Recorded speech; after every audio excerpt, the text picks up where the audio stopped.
Sosok anggota DPRD adu jotos dengan kader KNPI di tempat hiburan. Ngaku bukan bareng ani-ani.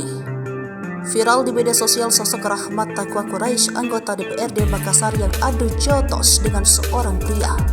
Diketahui anggota DPRD Makassar Rahmat Taqwa Quraisy terlibat perkelahian dengan salah satu kader KNPI. Video perkelahian yang melibatkan Rahmat Taqwa Quraisy viral di media sosial Instagram pada Rabu 1 November 2023.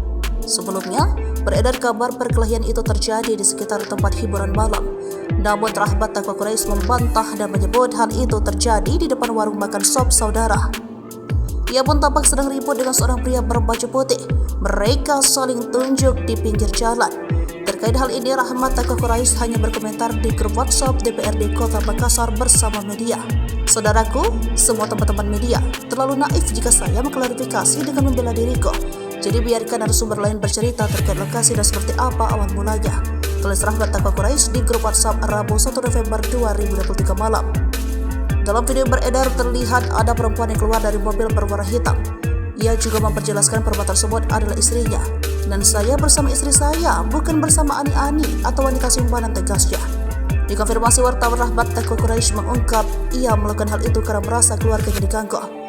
Kadang-kadang saya sebagai anggota dewan melakukan hal seperti ini, kemungkinan dia ganggu keluargaku atau hal yang merupakan prinsip hidup, kata Rahmat Taqwa Quraisy menjawab pertanyaan wartawan. Itu Ji, anak Makassar ki ini, mending mati daripada malu, sama Rahmat Taqwa Quraisy. Rahmat Taqwa Quraisy adalah anggota DPRD Makassar fraksi P3.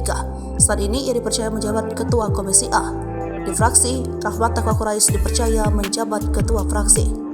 Rahmat Taqwa Quraisy lolos menjadi anggota Dewan Perwakilan Rakyat dengan perolehan suara 4.432 pada pemilu legislatif periode 2019 hingga 2024. Rahmat merupakan politisi dari Partai Persatuan Pembangunan asal daerah pemilihan 2 yang meliputi kecamatan Bontoala, Wajo, Ujung Tanah, Sangkarang, dan Taloh.